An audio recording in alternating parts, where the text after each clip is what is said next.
Bonjour, dans cette vidéo je vais expliquer comment forcer l'installation de paquets récalcitrants sur Linux et notamment sur Debian ou toutes les distributions dérivées de la Debian.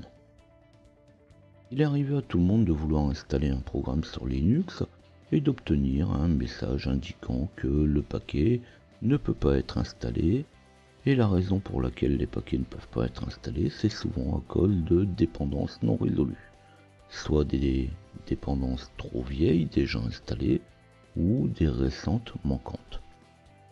D'autres auront peut-être entendu parler de paquets dont l'installation n'a été faite qu'à 80%. Et se poseront la question, mais comment un programme ou un pilote ne peut être installé qu'avec une compatibilité de 80%? Alors c'est ce que je vais m'efforcer de montrer dans cette vidéo. Et justement, je vais prendre ici le cas d'un programme qui ne veut pas s'installer à cause de versions de dépendance qui ne correspondent pas à ce qui est attendu par le programme à installer. Alors pour ceux pour qui les commandes et puis l'environnement Linux ne sera pas un problème, vous retrouverez le timecode dans la description de cette vidéo, ce qui vous permettra de vous rendre directement à la rubrique de votre choix.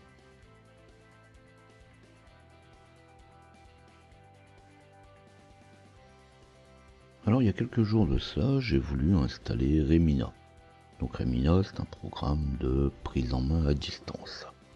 Donc ici je prends l'exemple de Remina, mais ça pourra vous arriver avec tout un tas d'autres programmes. Alors surtout comme ici, où pour installer mon programme, je vais devoir modifier le fichier source.list, et n'importe qui touchant un peu à Linux à un moment ou un autre, sait qu'il faudra rajouter des dépôts. Donc comme moi, il m'arrive de vouloir installer un programme qui est disponible sur un dépôt par exemple Ubuntu, mais qui n'est pas disponible pour la Debian. Alors je mets temporairement les paquets d'Ubuntu dans mon source list, je fais un apt-get update, et là, dès qu'on installe un programme, c'est l'anarchie complète. Ce qui est tout à fait normal, les paquets de l'un ne sont pas mis à jour en même temps que les paquets de l'autre. Et là on se retrouve avec des programmes qui ne veulent pas s'installer, car l'un fait référence à un paquet plus ou moins à jour que celui déjà installé. Dans cette vidéo, on va voir comment installer ces paquets pas trop compatibles entre eux. Alors je sais bien que certains vont dire que la pratique n'est pas très sécurisée, ce qui est somme toute un peu vrai. Mais mettre une bibliothèque plus récente qu'une autre pour Remina ne va pas compromettre toute mon installation. Ça va même certainement pas compromettre l'installation de Remina. Alors peut-être au pire un programme qui utilise la même bibliothèque, mais ce n'est pas non plus une faille qui est totalement dramatique. Et là il n'y a toujours rien de compliqué, il faut juste savoir comment s'y prendre et comment utiliser le programme qui va le permettre. Dans apt-get, on retrouve la racine apt. En fait, c'est la racine du programme aptitude. Le programme aptitude n'est pas toujours installé et c'est lui qui va permettre de forcer l'installation de ces paquets. Alors ne vous posez pas la question pour savoir pourquoi on préfère apt-get qu'aptitude s'il permet de faire plus de choses. Eh bien, on utilise apt-get pour ces restrictions. Ça évite de forcer le système à faire n'importe quoi. C'est ce qui fait que certains sur internet donnent les commandes avec aptitude. Quand on sait l'utiliser, pourquoi pas. Moi je continue de préférer un programme qui me rappelle que faire n'importe quoi est parfois dangereux. Alors généralement aptitude n'est pas installée, on essaye et on va donc commencer par là. S'il n'est pas installé, il suffit alors de taper la commande apt-get install aptitude. On y rajoute -y à la fin de la ligne de commande si vous ne voulez pas avoir à répondre oui à toutes les questions. Alors bien sûr ça va très vite, le programme est très léger.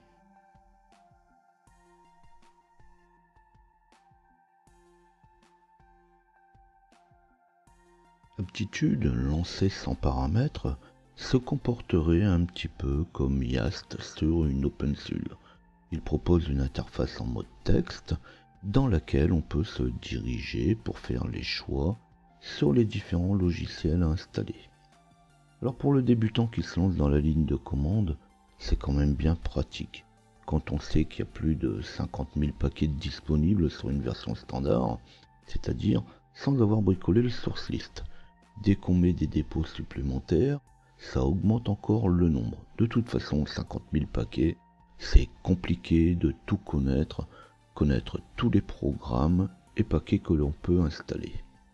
Alors une petite aide avec Aptitude, c'est quand même bien pris.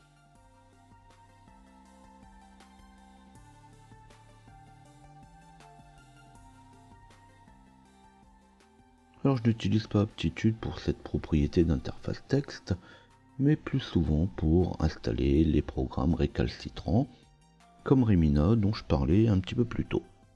Donc je vais taper Aptitude install Remina, puisque c'est le programme qui m'intéresse. Alors quand il n'y a aucune difficulté dans la requête, Aptitude répond directement à la demande en proposant l'installation du programme demandé. Quand la requête est un petit peu plus compliquée, Aptitude va tester les différentes solutions. Il arrive parfois qu'il mouline pendant plusieurs minutes avant de vous proposer quelque chose. Alors ici on va voir qu'Aptitude ne me propose que 2 solutions, car encore une fois ce qu'on lui demande n'est pas très compliqué. Mais il arrive parfois qu'Aptitude propose plus de 10 solutions au problème. Ici il va me proposer que 2 solutions, laisser dans l'état, donc ne pas installer Remina, ou installer les dépendances. Bon, le choix va être vite fait.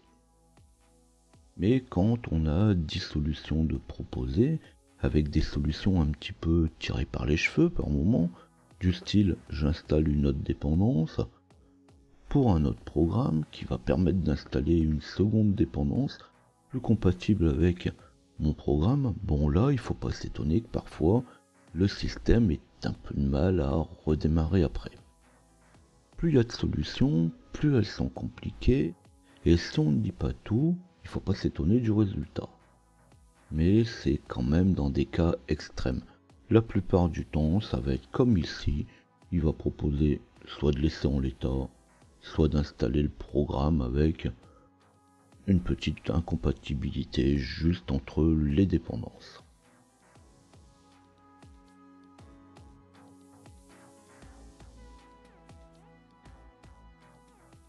Avec la commande Aptitude install Remina, Aptitude va me proposer une solution. Laisser les dépendances dans l'état actuel et laisser une des dépendances non résolues. Là ça ne m'intéresse pas, il me dit qu'il va rien faire. Suivant ce qui est proposé, parfois on accepte et souvent on va voir éventuellement ce qu'il propose d'autre. Pourquoi pas, je vais peut-être trouver quelque chose qui m'intéresse ou qui me convient.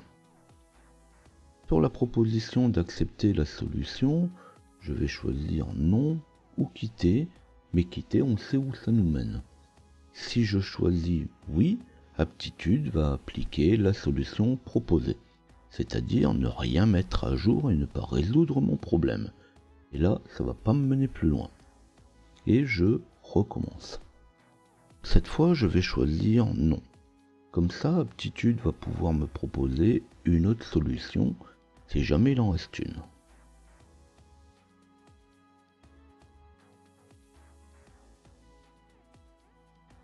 En seconde solution, Aptitude va proposer de forcer l'installation d'une bibliothèque qui résoudra alors les problèmes de dépendance. Il est évident que ici, la proposition proposée, qui est le remplacement d'un paquet du dépôt stable par un paquet du dépôt backport, alors les backports sont les paquets de test. Donc les paquets de test, les solutions de test, c'est loin d'être la solution la plus dangereuse. Je devrais donc en principe choisir oui pour laisser faire l'installation demandée comme elle m'est proposée.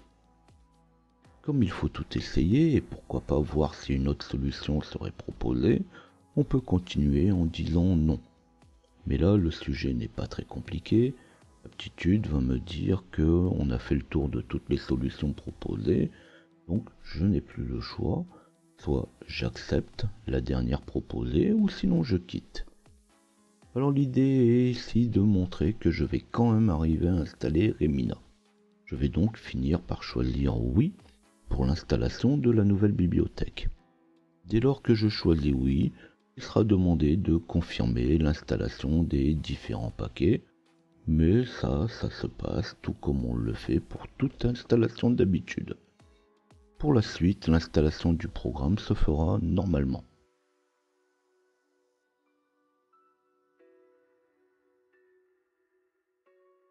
À la différence de l'installation avec aptitude, il sera notifié en fin d'installation le type de modification effectuée.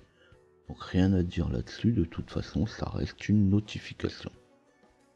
Après que le programme aura été installé, bien entendu on va l'utiliser, ne serait-ce que l'essayer et vérifier que l'installation qu'on vient de faire s'est effectuée comme il se doit.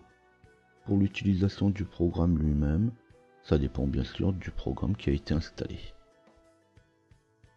Alors encore une fois, rien de très exceptionnel dans l'utilisation du programme Aptitude. Il faut surtout savoir qu'il existe et il faut savoir de où viennent tous ces programmes actuels. Souvent, il faut savoir comment l'utiliser. Au besoin, on peut toujours s'aider du manuel avec la commande man aptitude. Donc, comme je viens de le préciser, ce n'est pas très compliqué en définitive. Faire de l'informatique, c'est rarement compliqué. Ajouter aptitude, modifier le fichier de source list et savoir de quoi on parle en parlant de dépendance, des solutions proposées, tout simplement lire les différentes consignes, font du métier, ou même si vous n'êtes qu'un simple utilisateur, quelque chose qui n'est pas forcément évident. Donc comme l'informatique est un tout, il est toujours bon d'en connaître un petit peu plus. Alors pas pour autant devenir un spécialiste dans un domaine ou un autre, mais parfois juste pour la culture générale informatique. Dans ce cas-là, venez donc découvrir l'ensemble de mes vidéos et aussi mes centaines de documents sur mon site. Alors pour ça, il vous suffit de flasher le QR code qui est ici sur le côté, ou tout simplement taper ljp-info dans Google. Suivant que cette vidéo vous aura intéressé, pensez à donner un coup de pouce et n'hésitez pas à vous abonner à la chaîne si vous désirez retrouver d'autres vidéos. Enfin, n'hésitez pas à laisser quelques commentaires ou pourquoi pas poser vos questions. Et je vous dis à bientôt.